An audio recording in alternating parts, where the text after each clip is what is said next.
আচ্ছা, আমার চুলগুলো কালার করলে কেমন লাগবে আমাকে? এটাই তো এখন ট্রেন্ড। ম্যাডাম আবার ভুলে গেছি, আপনার মনেতে আমি এক্ষুনি সেরে এনেছি। সে মানা দিল না, এই ফোনের ডিসপ্লের টাকাও হবে না। তোদের মতো ছোট লোক দিচ্ছে কেন এই রেস্টুরেন্টে রাখে? চলো শাহিদ।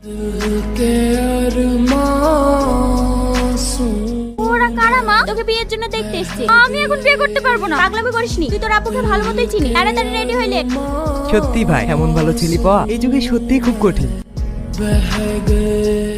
আব্বু, আমি এখন বিয়ে করব না। কেন? আমার এই বয়সটা আনন্দ করার, ঘুরে বেড়ানোর। এই বয়সে আমি বিয়ে করব না। বাজে বকো না, ওর মতো ছেলে আমাদের এই অঞ্চলে আর একটাও নাই। হতে পারে ও ভালো ছেলে, কিন্তু আমার ওকে পছন্দ না। তোমার পছন্দ আমি জানতে চাইনি, তোমার কি পছন্দ সেটা আমার জানা আছে। তোমাকে রোহনকেই বিয়ে করতে হবে।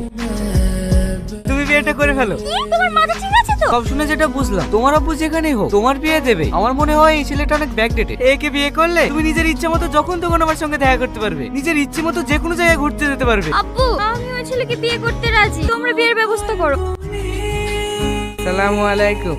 আল্লাহ তাআলা আমাদের জন্য বিয়েকে রহমত বানিয়েছে। বিয়ের পর স্বামী স্ত্রী যদি একসাথে 2 রাকাত নফল নামাজ পড়ে, তাহলে আল্লাহ তাদের দাম্পত্য জীবনে বরকত ও শান্তি দান করে। চলো আমরা আল্লাহর নাম নিয়ে আমাদের পথ চলা শুরু করি।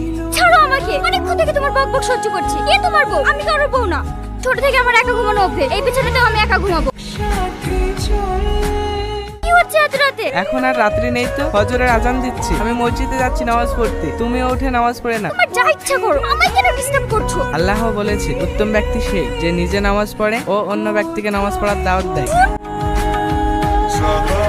কোথায় যাচ্ছ তুমি? একটু বাইরে বেরোবো। আজকে বাড়িতে অনেক মানুষজন আছে, আজকে দিনটা বাইরে না গেলে হতো না? না হতো না, আমার ফ্রেন্ডসরা আমার জন্য অপেক্ষা করছে। তারা মাহি, তুমি যে পোশাকটা পরে বাইরে যাচ্ছ এটা ইসলামে করা নিষেধ আছে। এত অত্যাচার আর ভালো লাগে না।